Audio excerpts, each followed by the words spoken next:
Si vous allez ébélé à travers le monde pour na kolanda chaîne YouTube Nabino Info RDC Ozali Libanga ya communication et information à la République démocratique du Congo. Tu sais Rabino que tu kitara sur terrain peu tu yambaka acteur politique ya République démocratique du Congo ya ndenge na ndenge pour na couper sabino d'information au Yezali Yassir. Balobi depuis Londres, Milovo Makoko, Blaise Faso, Balobi ensemble, bango kuna bazalaka toujours scotché pour na kolanda Info RDC. Info RDC, bon s'abonner massivement pour information et ça la Yassir. Balobi lelo toyambi moko ya ba cadre ya Union pour la démocratie et le progrès social, moi na mboka Babenga Kaye les cardinals pourquoi pour azali ko défendre Boutou Tongo intérêt général de la population congolaise, pourquoi pas Bendele ya UDPS le l'autre solo na o Italie ba sujet d'actualité tika déjà na kende kopé c'est mbote mona mboka mbote mo panzi sango c'est présenté là bas au bazolando à travers le monde. Bon en fait je réponds au nom de JR Bongi la cardinal et l'UDPS Muto ata Janine Mabunda panzi likolo tia Sedakit Muto akangisa Kabila Munoro na bise ki alobate Mikolo pazo lobate en tout cas félicitations mon frère na sepeli vraiment makasi. Donc c'est le cardinal et l'UDPS Muto papa Tien Tseke derrière otiki la révélation et on est surtout. Merci beaucoup le bike Muto akangisa Janine Mabunda Munoro kasi po to qui est déjà na 4 émissions na biso Mikolo leki na mboka Inde ba otaki ko boma moko ya ba Congolais na biso na Masasi oyo ba Congolais belé bazali à travers le monde bazali na kanda makasi yo zali acteur politique ba fait autre zali komona presque chaque année ezali ko salema na bamboka belé ba Congolais bazali ko kufa lokwa ba nyama mais to zali komona pe implication d'autorité te yo zali acteur politique en plus bozali na pouvoir en place. Lecture nous ko ça to ba décision ni bozu oyo par rapport à ba acte de violence sabou. Oh merci vraiment moi na mboka pona motuna malamu et là galboso na ko interpeller non le ministre des Affaires étrangères Ndeko Christophe Lutundula. Donc il faut ça le plus vite possible. Puisque Indien est la première fois, je pense 3e fois, 4e fois comme ça, bazo boma ba Congolais biso tout ça la relo côté, awa tout ça uniquement pour la protéger bango. Donc jamais na mboka ndeti Inde okomona soda indien soit policier indien akene ko kengela Congolais au azana magasin na. Le seul pays oyo keno indien bazo kengela pas général, bazo kengela pas major de la République démocratique du Congo. Yango to sengi normalement la ministre Affaires étrangères le plus vite possible. Boluka vraiment solution. Ndenge bandeko wana bazo boma biso, soki biso to revendiquer soit to zongisi et kozala vraiment mabe makasi. Puisque Congolais aza mutu moko abomba ke belé mais soki abimi azala rasuna contrôle te. To condamner vraiment actuellement bandeko na biso ya Inde basali. Pour la bande ko na biso ko boma ko beta bango lokwa banyama ya to sengi ministre Affaires étrangères vraiment besoin solution donc de plus vite possible besoin taper à ko protéger bande ko na biso ba Congolais bazakuna de deux ambassadeurs na biso na niveau ya Inde en tout cas besoin solution puisque union surtout ezaba makambo au fruit on de ko na biso Kabila tindike atike la biso ya wala toujours ezo continuer mais to yebi ke na régime afati toujours comme ça bango la souka. Merci beaucoup. Olobi na régime à Fati, bozali ko comme ça ba on a souka mais moi na mboka les cardinal ba acte o ezali ba acte moko ya ko condamner. Oui, olutuko loba ke ba acte o ezali ko salema na temps ya régime passé. Lelo o ba libanais, ba indien, ba chinois, ba koma ba roi na mboka na biso. Lelo o na habité soki au Belgique soit au France, yo congolais, ozata na liloba moko loba sur un belge ou un français. Et ko salema te. Mais pourquoi Fati déjà au deuxième année du pouvoir yango na mandat na ye ba acte au DG Salemi toto komona chinois zo bunda tellement mina ba vidéo chinois zo bunda na congolais donc étranger azo bunda na congolais azo nyoko la congolais tandis que l'autorité bazali awa présence sur place ba mona ba acte wana lelo oyo tokolo ba pe que faiblesse ça côté autorité en mboka. Non faiblesse c'est pas autorité en mboka te monique tu es na pouvoir 2 ans, oui, tu es dans le pouvoir. Et l'obité qui est dans le pouvoir, tu as la gestion de ce surtout malamoko. Et c'est normalement, moi, le président Félix Tshisekedi a un contrôle à Marambébélé. Ça va bloquer le régime, mais avec le temps, Nayebi Sibino, qui est communicateur du parti présidentiel, Makambo Nyon sauté aussi la calamité. Le président Félix a des précautions déjà par rapport à dossier où il y a des décolations indien. Bango a la carte na biso to garda kabango vraiment comme nenge sengeli na balo international qui un expatrié beaucoup garder bo la bonne surtout. Na chinois ba comment ba na ba généraux ba na ba colonel ba comment na ba das mo des chinois les chinois comment ils ont pouvoir mo les na congolais. Omone loko wana na moment o ezalaki eza yango to lobi na moment ya régime o ya ndeko na biso uti koleka pesa ki avali normalement na ba expatrié ba sakana na bana mboka. Normalement tokendaka tokendaka biso to voyagera msusu ke na Afrique so ke Belgique ke bona venir surtout soko moni degré bana mboka bazo kengela oya ba yango to lobi na féliciter ndeko na biso Noël Tchani na la congolité mikolo soko za demi Dakar entouré go simbate soki mwana mboka o azapita mwana mboka ya solo akoyeba ke ko batela bandeko na epe ko batela kitana bango ya mboka mais donc ça lui passe makasi na onyo surtout tout le monde mais sengi yango na soko interpeller maître féministe affaires étrangères il faut qu'on trouve solution puisque zana bato baniko nous pouvoir ya président Félix bamona ke non Félix azo salelo ko moko azo salelo monter mais la bisibno que président Félix azali bénédiction au nzamba tinde le peuple congolais je pense que bientôt bon la changement la kati ya mboka na biso bozala robanga te bozala vraiment calme. En tout cas, ils allaient acte à condamner Bisso, tous allaient condamner Makasi pour jamais un Congolais zana momoro lobana Inde. Donc Indien a comment un patron, Indien a comment un boss ou a commis koko nyoko la soki na zando. Partout Indien a comment un monopole mon collègue na ba Congolais ou ba botami ba acte à boye, ils allaient acte à condamner mais moi na ba to kenaki Inde lelo a kufi. Famille na pas sini ba kozala. Pour le loku te zala biso ba ozobela na ndako boye obenka maman na téléphone o senti que maman zolenga soka yo ka mwana na akufi. Passionné za osala mutema en tout cas autorité besoin de décision na o etali bendien expatrié na mboka na biso po trop c'est trop et comme le roi les kamusus comment expliquer bato bazo uta bamboka musu mazo ko vuka biso bato botami a o mitolo na biso ekundami a merci beaucoup bo s'abonner na Info RDC pour avoir toujours d'informations au ezali asio mon mboka les cardinal to zali toujours na corps émission na biso lelo oyo makambo ya commission électorale nationale indépendante CENI ezali ko poser problème na o etali ba confession religieuse blocage sur blocage déjà deuxième semaine si je me trompe pas jusque là banganga ya milimo basali ya nzambe o bayebi ba verset biblique jusque là ba ko koluka solution te na o etali désignation ya président CENI et côté confusion tribalisme balobe côté na kati yo za acteur politique ozali pe cadre monene na union pour la démocratie et le progrès social donc moi mboka il faut que kotika na kolobaka ndeti bato bazolobaka eloko liboso na kobanda o UDPS soit ba communicateur UDPS bazotelema l'église catholique. Nous les communicateurs de l'UDPS tozotelema l'église catholique te tozotelema nde ba kambi église catholique o akimuté amabe. Tant ozoloba normalement 5 ans il faut côté église catholique nous sauter il faut koloba normalement chole na mbongo. Eloko bazosala obe eloko sali bango vertige ni tomba yoki kaka muto babimisi komone bani na kadima. Kadima na tomba zombo sali bango vertige.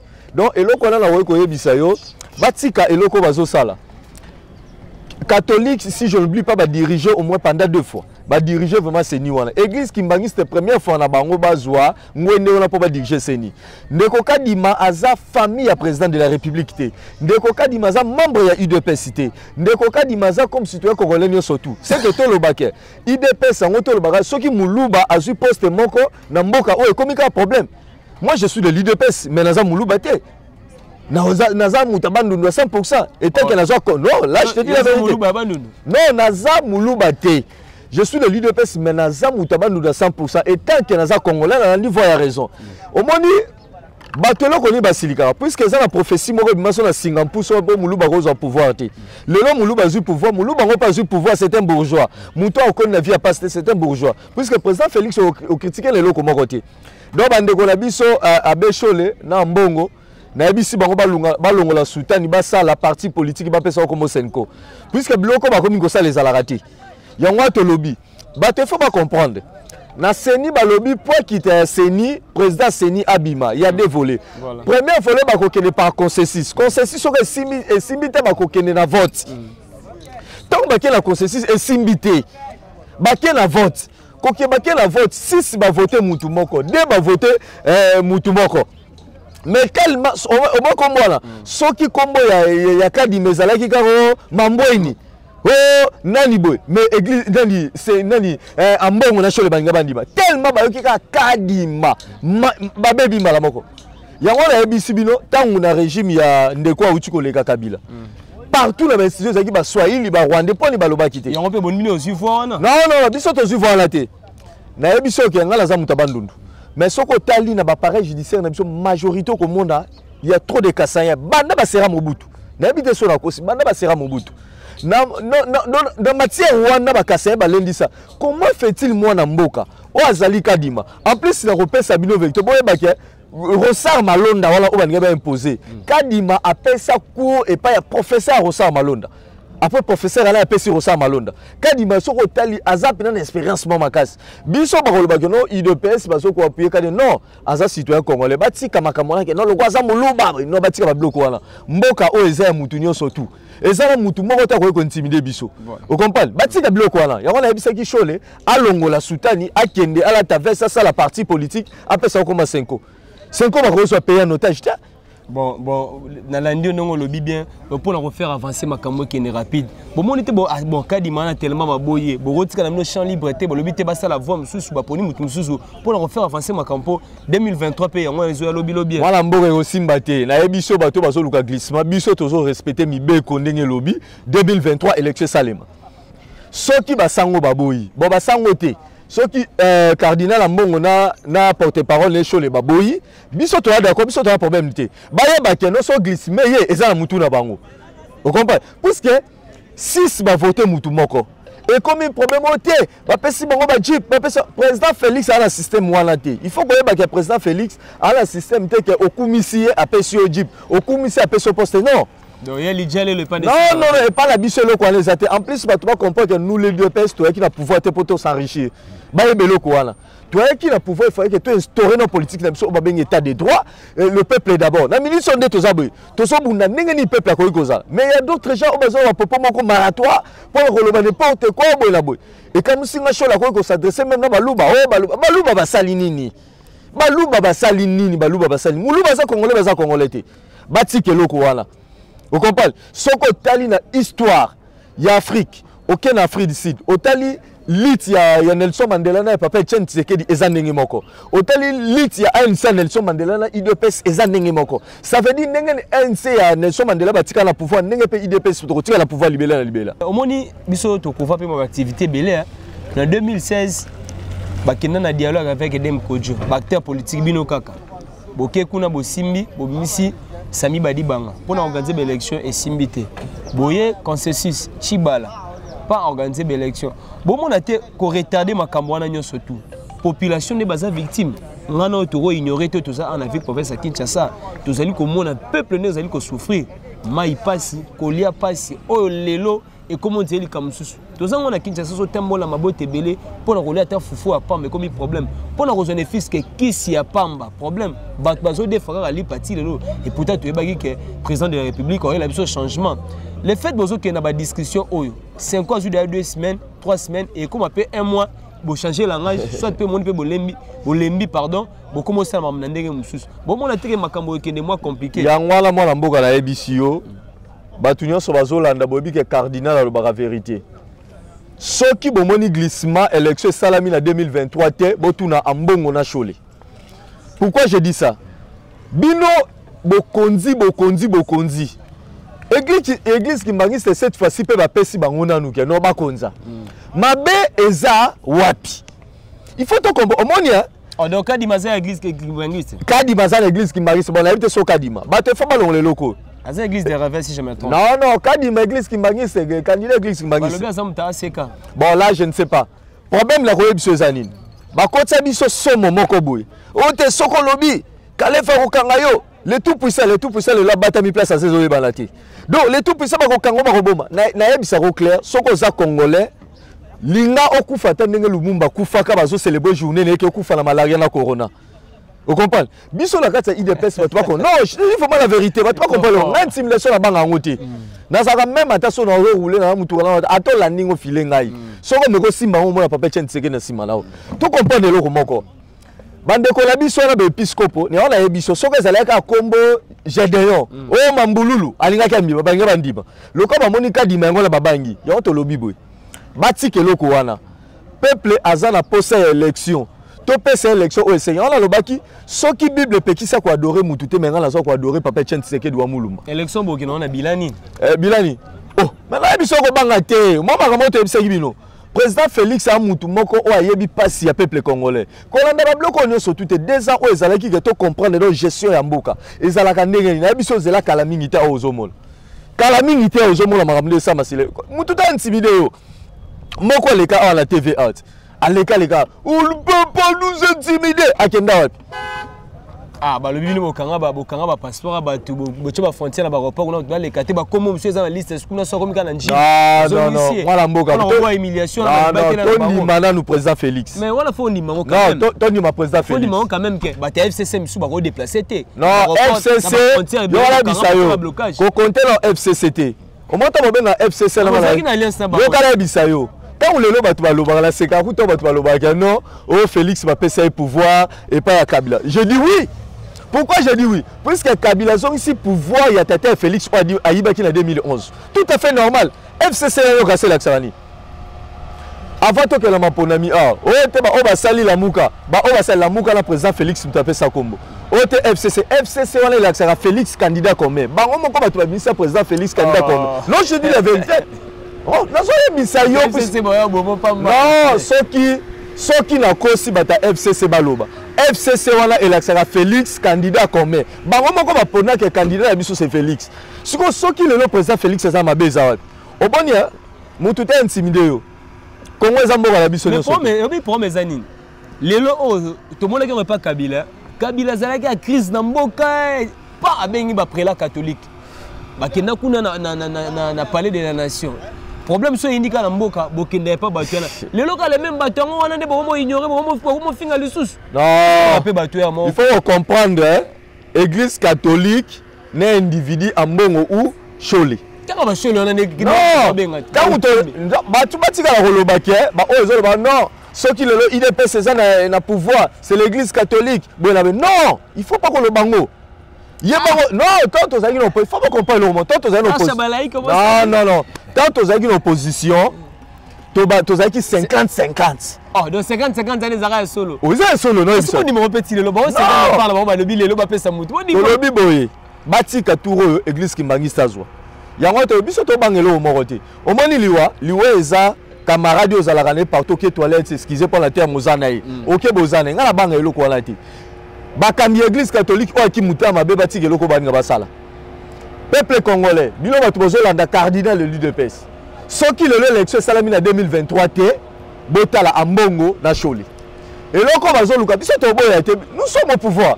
To kovana na biso peuple parmi petit peuple wana biso pe toza na kati. Tozo souffrir ba makambo belé. Pour ça ta carburant ça boya problème. Yango to lobi ke boza à l'aise. Ambongo na Chole va créer parti politique soit va créer parlement debout va payer sa combo Senko. Voilà les cardinal mutayebi si bango.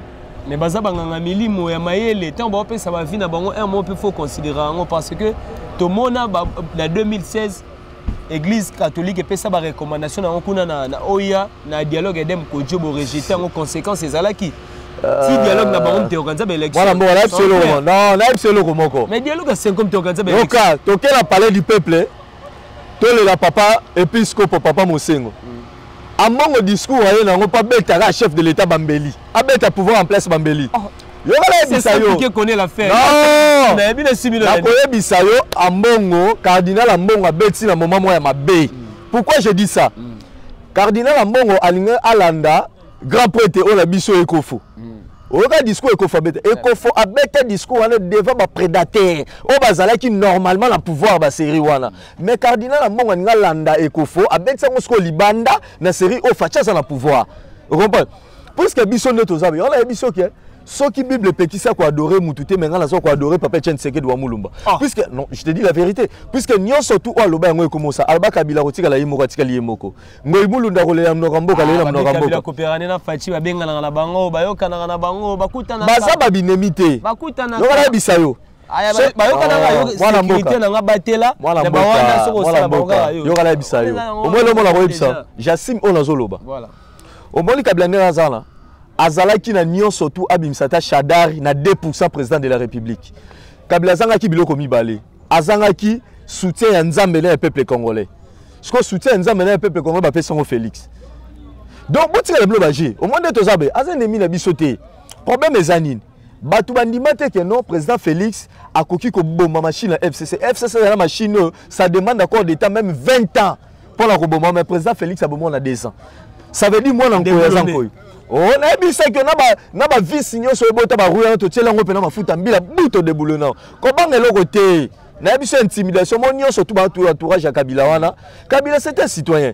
Biso to bande ko bundisa Kabila ti. To bande ko bundisa système Kabili. Ba te faut pas comprendre loko wana. Le système ngo continuer ba vie policier ti le zali ba policier ko bomba ba citoyen congolais. Ba policier ba policier ndeko botika na bimsa ba musu botika ba blogo. Mais à exemple ça. Na biso ba policier oyo mona ke o ba ujana ba ni to ba wuchwa. Ba soda o bazali faut même pas pour saboter l'élection. Yango bango to ba sala ba geste wana. O moni là le bango clair. To longo la muto ke mboka o eza ya tata ya président Félix. To longo la muto ke mboka o eza ya tata ya Kabila. Kabila zonga la mboka la yo mboka o eza ya ngana yo. Un jour payo okoki ko comme chef de l'état. To longo la ba biloko wana na mutu. Congolais toujours ko kumisa mutu ko sala boy. Nous sommes au pouvoir quand même oui to boyité. Mais le long de les habitants aux autres qui magent, non ma politique, na Rolanda ngote, na kufa na ngai, sowe ba seba ko kanela nga. Na minute mututa ko so le tout puissant, Kalev mutomba bata mi place à zezo ibanati. Soit le tout puissant Fabima. Mututa ko so intimidé yo. Oh ye binga so na nani. Soko za nani, kabola mai sala nzela na baibal. Oti wa bloga na ndeko. Tozo kende soke élection ko zala et ko za so pe zalati en tout cas tozo kende toujours. Merci et bozali et belé balobi. Kuna na Londres, Milov Omakoko, Papa Jean-Ouli Naya Balobi, Osenaya Sport. Ensemble, Balandaka Info RDC pour avoir besoin d'informations et assez. Vous s'abonner massivement au côté de la chaîne YouTube, na YouTube, l'application de téléphone na YouTube. Au communiqué Info RDC, au besoin d'informations en temps réel, na lobby bien en temps réel. Oyo ezali kolekana awa na ville province ya Kinshasa balobi Antoine Djonga Flat Hotel Semoko oyo ezwami awa na 7e rue Lumete industriel balobi kolia komela bière ezali kotekama na moins cher na lobi ezali kotekama na moins cher ba chambre ya qualité pona kolala yum tozali na France na Allemagne olinko ya vacances ya solo yaka na 7e rue Lumete industriel avenue de la Paix numéro 9 quartier Bobozo aux Amobimba. Tozali ko continuer na ba sujet d'actualité mona mboka le cardinal Toyotsi Kolanda récemment awa mona mboka Matata Ponyo zala ki convoqué na parquet kasi lobi ba information tozui ba policier ba envahir ndako na ye oyo akomi komona ondia comme l'insécurité. Est-ce que on a peut toki koloba ke ezaka état des droits pour Matata Ponyo bien que azali mona mboka azali azape muto a servir bato na a servi mboka oh tout le monde peut ba innovation qui ba transco oh c'est Matata Ponyo lelo oh bien que tonga université na mboka na mais ba baza ko tanga kuna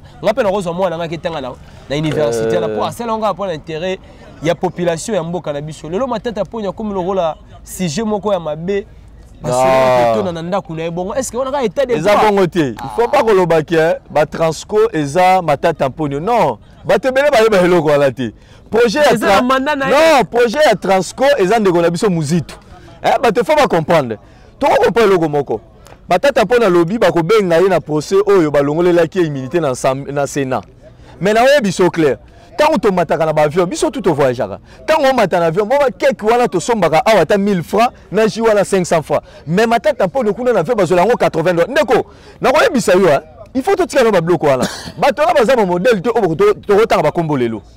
Bato bazo transco. Non, transco eza projet na yete eza muzitu. Na lobango clair. Problème ezani. Yo mona wapi abanda liboso. Yo mona wapi mutasa na poison yo moko tweeter que nous na la poison. Et problème ezani. Bazuzu baza na posa na yo. Kende tse pas bazous kende ko samba soko za na réseau bazong so lumière azobanga po ayebi mais alaxa ki volonté azala ki mboka ba pa aye akepe devant ba juge azongi mais boko tika za en liberté té mais soko ayebi ki za un problème takende Biso, et ça problème, il faut comprendre le comment. On aura état de droit. Non, au moins état de droit. Le long la secrétaire général la biso mwana mboka Augustin Kabuya. Ba fundiet. Ba fundier a rokende. Siko soko Augustin Kabuya ki ezamabe. Siko pona nini? On est comme acharnement. Non. Pona nini problème nyo surtout sur salami na bandeko o ya ngambo na FCC bozomo na ngoke no toza ba problème. Non. Ndeko matata mpono na rosenge pa na yo ko bata maté. Kende devant Bazouz. Oza le tout puissant veille. Na ebi o grand prêtre le tout puissant. Kende liboso Bazouz, ya Bazouz kende ko loba. So oza no innocent, okozonga so la pa innocent. Na prison makala da ba ti ba split. On va dans l'aise venir déjà secrétaire général Nabino a parti Nabino na ba matinée politique autant ça récemment azaro lo bazaro senga matata ponyo akende au moins tes on dirait le mot déjà bochela ki ebwe pour bazoyer non ndeko makale comme na centre bino ba panzi ça faut repérer ça sangwa bien token na dossier matata pour le robo niveau la vérité c'était prévu à ton école mbongo ale monana te. C'était prévu faut pas ton stade municipal. Mon wane monanate. Ya bandel gouti le silate. Waouh, chance yo moko témoigner. C'était prévu les sous ba réflexionner au palais du PP. Et là comment côté. L'éclairage public, ce qu'on muto bongo. Bongo o yo so futa taxe na yo. Kangalonzo le sudi kaka. Oh. Mais c'est seul rôle. Est-ce que la ministre yo bisa na gouvernement au moni ministre za na basi 5? Ceux qui pétaient de bazar ont mis belé de conseiller belé non moi tu vas conseiller OK na capel au monde mi tout ka président mettez les belé ba mission dio surtout na la présidence to solana ba batwana to zalana bango moi tu vas bloquer la problème mezanine na ministre to en état de droit qui pété zo frapper mutunyo surtout donc de combattre tamponio a frapper péteni hein et go frapper péteni mais ce que bouki non problème mezanine vous comprendre l'été mutu soki bafundi yo okoki ko coopérer na justice ko coopérer dans le sens nini bafundi nga peut-être non cardinal au de tourner 10 millions ah na bengi ba non c'est ezaki 10 millions te o bongo ba pesenga ezaki 5 millions mo 3 millions nini yango la zo on coopérer ba ko so ça va to ça ma beza siko problème ezé pas ndeko la biso FCC te tout ça te ya PPRD ezaki orgueil vous comprenez ezaki non c'est clair na biso ko parti politique wana e ko bunga lokola MPR bunga. Puisque beaucoup de gens au bazar la PPRD bazar na bawuti nana shadari to uti école moko école tisekediste nana boyango vous comprenez mende wana nyonso tout uti na IDPS bango nyonso tu wana lobby to za la bolingo mboka ebongaka pa mutu moko te lelo président Félix akoki ko sala ti ya suki azu apesi mutu mususu mais to tika ki mutema mabe lelo so bundisi Félix yeba ke lobby pe ba robundisa yo ba matata mponi nyonso tout ba yebango ke oza la problème to so kana je suis innocent kene la justice so oza innocent ba ko libérer neti ba makambo esa na ba société neti ba transco ezo sala malama nini na bonatra eza scandale. Merci Nalobi bo s'abonner massivement na Info RDC.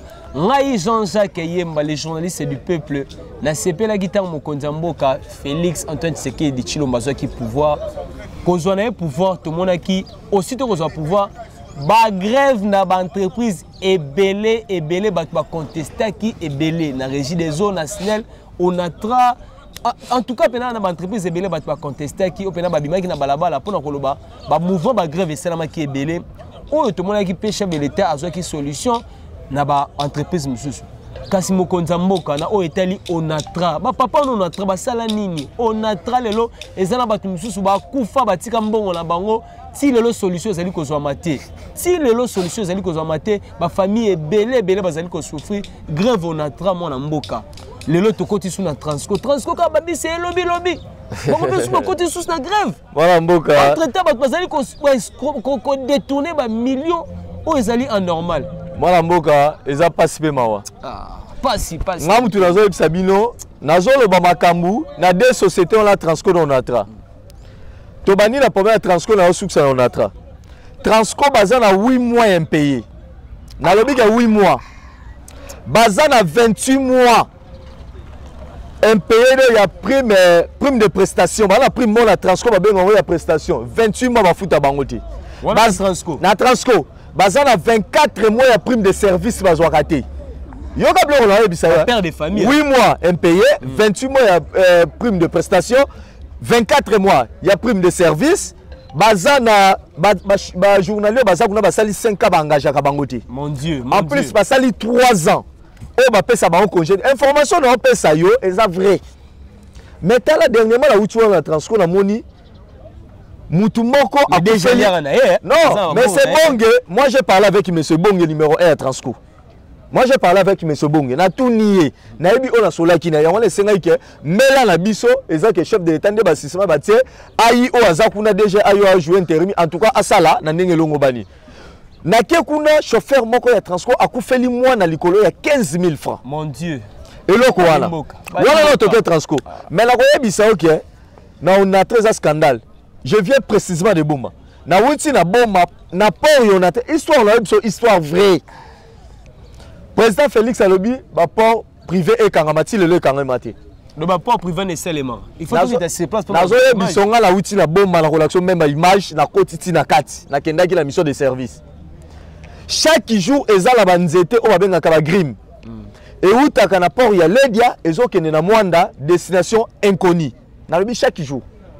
Banzete mine, faut que c'est mine. Il y a grip wana. Nazo le bango, puisque la banque a l'angal sur le wate. Dans la koufa la lamuka. Ba million, on est à ba million. Nazo le bango clair. Auquel apport il y a bon à la droite nango. Kabila a parvenu côté ka concession ya onatra et pas ya Zuma tant Zuma zala qui na pouvoir. Ceux qui nazo ko sa mutu ale. Nazo le bango bokene na port ya onatra na droite.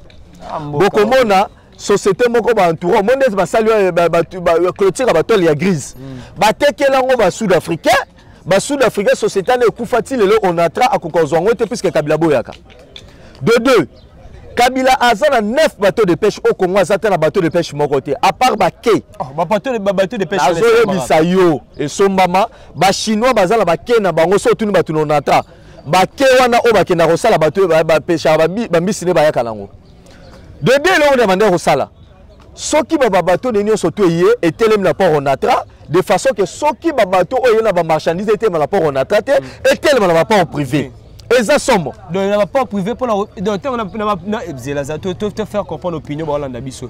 Ce qui tel la port ou y bani amboka. Ba rotimbela pour refuta taxe ba rotimbela ke ba bateau les concernés et ça ya mutu tel tel. Azoye biso. On a ba port privé. Voilà mboka. Eza passe au monde la zaboya. C'est maintenant Koufa Ndenge Lumumba Koufa qui va célébrer journée là. Continue mon amour pas là. Ba papa on a traba comment ko Koufa à moni place au là là té à côté na train. Na habité son encore ça. Ba papa là ba maman on a traba comment ko Koufa avant de la makanisi bu wa Koufi. Problème monsieur ça est grave ni. Ozu DG o ba serwa là za qui na ni DG on attaque qui même mazunga. Qui même voilà. Qui même mazunga a son contrat ya ko bétonner port Yonatra. Contrat on est qui a 6 millions. Qui même mazunga a ken Afritech est une société où ezala qui a Kabila. Contrat 6 millions a même on a contrat à 18 millions. Ce qu'on mongo wala nyo surtout on atra ezokufa ba papa wala ti lelo to lo baté to banga po ba ko bomba biso ba ko sala. Wana mbongo wala nyo sekendave. Na lobi yango nyoso balanda ki même mazunga batuna ye. Na lobi soki na okosa ba porte-parole ya FCC soit ya PPRD baleka ba le ba ke cardinal ozokosa babenga ba camionatra puisque na uti na bomba na kotiti na port onatra. Tu t'imagines que il la biso au soza na port à bomba face wana ezala il moko ezala Kabila te que na bangolais retrouver en normal pour pas faire c'est il mona ça sala ni na ce qu'on ta ou tozoloba batu bazomona boy donc onatra eza somo l'état congolais azala nyongo ya onatra ya ba travailleurs on ata 400 millions de dollars 400 000 dollars plutôt la biloko ala nyo surtout moi la mboka. L'État congolais a la nyongo ya ba gens on a 400 000. 2 ans impayés. 400 000 dollars. Entre-temps, ba port ba sali kuna. Ba biloko lo bien plus de 18 millions de dollars ba mbongo ba 6 millions au total. Na ebisio qui même mazunga longwa la DG on a nazo lo bango Jassim. Qui même mazunga zo contrat on a ba bétonner port on a na 6 millions. Qui même on a 18 millions. On a attrapé ba bétonner pas même 2 mètres. Et là comme sous ces grave les animaux la mboka. Na habité so bosa la constat la ville professeur Kinshasa ba station et comme beletil bosa pas au panga mutu. Na habité so na constat et partout. Na koya bisabino ka stockage ya carburant ya Ledia ça ne combo tout c'est Kabila. Vous comprenez? Donc Ledia ba tia ba mascara. On mona ka ba bitu ka mo le kara IP. Voilà. Eza ya bango. La station ba komi ko tonga tili bosa pas au panga mutu. Est-ce que c'est normal? To konzika. Babilo ka bongo to lobate. Yo eza non. Na kanelio. Na zone intimidation niveau nyo surtout papa tient seke d'avoir que na prenez vous en charge monde na zaboy Ce qui a raisonné le tout puissant Kaleva Batami. Bongo yo so pe mutana no intimidé ngati. Ato landi tina ndaku nango ko mona ngati. Yango na koyebi so boy. Comme na souka. Toza na bolingo eza télé tozo chité. Président Félix Azali bénédiction oyo nzamba tine peuple congolais. Vous avez une révélation bien. Na yebi so na pièce par pièce. Mona Zaboy. Je voyage na Rokene na Zaboye semaine prochaine. Nous allons annoncer que semaine prochaine nous allons matadi après matadi puisque nous allons faire mobembo moko na mboka Libanais na Turquie nous allons quelques jours nous allons tant que tozo kende il faut qu'on pèse ça batu be près ba papa na bazoni okama on a trawana le bazoni okama il y a d'autres gens ceux qui terminent le régime à Kabila ministre moko soit conseiller azaki na combien de basi 20 basi biso ba jeune to bando linga sou basi basi bando linga biso bo to pesa bango lokote bando linga ba conseiller ba député pour bi que conseiller ko buka be $2000 à PC tout il faut que loba so que moi le loto célébrer journal Lumumba puisque Lumumba télémaki a loba qui prend l'indépendance so que lobité coroné ko so ko kufa malaria ko kufa pauvre. Merci beaucoup aux élèves qui est belé à travers le monde possessivité pour matière ezali ababi avec les cardinals. Tu reçois l'élément, il y a sûr. Diema ou Jeanne Azalaki na sima ya caméra, balobi Jean-Jacques Yemba, les journalistes du peuple, tu allera toujours présent pour la copie Sabino. D'information, il y a sûr. Balobi bo s'abonner massivement pour avoir d'informations et Zalaka solo, tu peux s'abonner toujours d'informations en temps réel. Info RDC chaîne YouTube, c'est moko. O ezalaka awa na République démocratique du Congo. Information zali ko continuer pour awa to kotaka pour la copie Sabino d'informations. Ciao.